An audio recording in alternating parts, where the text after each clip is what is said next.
Boa noite. O nosso debate hoje é sobre o lobby e a participação popular no processo legislativo. A gente vai ouvir diferentes perspectivas. O olhar parlamentar de um representante do agronegócio, de uma liderança da sociedade civil, de um pesquisador em ciência política e de um cidadão comum. A ideia é entender como lobbies influenciam na criação de leis, os desafios éticos dessa prática e o papel da participação popular na democracia. Então, a gente vai começar ouvindo o parlamentar. Obrigado, Lidiane. Como parlamentar, eu digo que conviver com lobbies é parte do nosso dia a dia. E veja bem, quando exercido de forma ética, o lobby pode ser canal legítimo, pois recebe informações técnicas que ajudam a legislar sobre esses temas complexos. O problema é quando esse diálogo vira pressão desproporcional, quase uma captura do processo legislativo. É por isso que precisamos de regras claras. Agora, curiosamente, estamos discutindo ainda a PL 1202 de 2007. Isso mesmo, 2007, que mais parece uma peça de museu no Congresso. Isso porque há muito tempo países como os Estados Unidos, Chile e o próprio bloco da União Europeia já avançou em modelos de transparência. Nós ainda estamos tentando discutir uma proposta de quase 20 anos engavetado. Somente em 2022 é que, na Câmara de Deputados, ele voltou a ser tema de discussão. É importante também que a gente escute o outro lado dessa relação. E hoje, nesse caso, seria o representante do agronegócio. Afinal, é um setor que vocês sempre citaram como um dos grandes setores organizados e influentes no Brasil. E gostaríamos de saber, Fernando, como vocês enxergam esse debate sobre lobby e participação.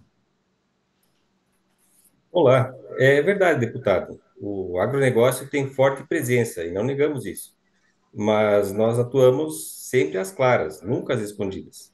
Levamos os dados, os estudos, mostramos os impactos sociais e econômicos. Nós já fomos criticados em pautas ambientais, como lembrou o senhor mesmo. Mas precisamos lembrar que esse setor é o setor que leva o Brasil para frente, praticamente. Ele sustenta a balança comercial e também alimenta o povo brasileiro. O problema, eu concordo, é a falta de regulamentação, o que gera desconfiança geral na população. E é aí que muitas vezes ouvimos acusações injustas, mas eu sei que a sociedade civil vê esse tema de forma diferente. Gostaria de ouvir a opinião da liderança de movimentos sociais. Fernando, não podemos deixar de reconhecer que possuímos entendimentos diferenciados. Eu admito a importância do agronegócio, mas é inegável que o acesso de vocês ao Congresso é muito maior do que os de movimentos sociais. Enquanto esses setores empresariais têm equipes em Brasília todos os dias, organizações de base precisam lutar muito para serem ouvidas. Nós tivemos vitórias importantes, como a lei da ficha limpa, mas essas vitórias foram fruto de mobilizações enormes. As audiências públicas e os conselhos existem, mas muitas vezes não têm o mesmo peso que um lobby bem financiado, e por isso defendemos mais equilíbrio e justiça na participação. É desse desequilíbrio que preocupa. Pesquisadora Andressa, como a academia enxerga esse contraste? Boa noite a todos e todas. Silvia, essa sua fala como representante da sociedade civil toca em um ponto central. Nós, na academia, chamamos isso de hiato entre participação e influência. O que significa que no Brasil nós temos uma arquitetura avançada de participação, ou seja, temos plebiscitos, referendos, iniciativas populares. Mas na prática, quem influencia cotidianamente são os lobbies organizados. Perdão. Como disse o Fernando, aqui representando o setor do agronegócio, a ausência de regulamentação aumenta a desconfiança. Mas o que essa ausência de regulamentação nos mostra? A persistente falha e atraso em regulamentar o lobby no Brasil pode ser entendido não como um simples descaso legislativo, este é o ponto, mas aqui parecemos viver num equilíbrio de opacidade funcional, ou seja, Todos sabem que o lobby existe, mas ninguém sabe como funciona. Traduzindo, não há transparência. Enquanto isso, esse equilíbrio, entre aspas, ele continua a beneficiar o quê? Interesses poderosos e estabelecidos, tanto público quanto privados, e que talvez seriam prejudicados pela regulamentação, né, em um ambiente mais transparente e competitivo. Aqui, só para ilustrar, em modelos de regulamentação dos lobbies adotados pelos Estados Unidos, pelo Chile e pela União Europeia, embora a análise comparativa revele diferenças nas regras, o americano, por exemplo, mais centrado no lobista, o chileno mais centrado no agente público e a União Europeia mais centrada na instituição, há elementos mínimos que garantem maior transparência e fiscalização. Mas no Brasil, como já destacado anteriormente, sequer temos essa regulação ainda. E isso acaba por afetar a confiança no legislativo. Agora, Bruna, você como uma cidadã que acompanha de fora essa discussão, como você percebe tudo isso? Boa noite, Andressa. Cumprimento a todos e agradeço o espaço de fala, que considero essencial para que a voz do povo também seja ouvida. Bom, como cidadã, o que eu tenho a dizer é que às vezes parece que o jogo está sempre decidido antes mesmo da partida começar. E a Constituição nos deu instrumentos, tais como os plebiscitos, referendos, iniciativa popular, e eles funcionam em momentos cruciais, como na lei de ficha limpa e no referendo das armas. Mas são exceções, enquanto os lobbies, eles atuam todos os dias.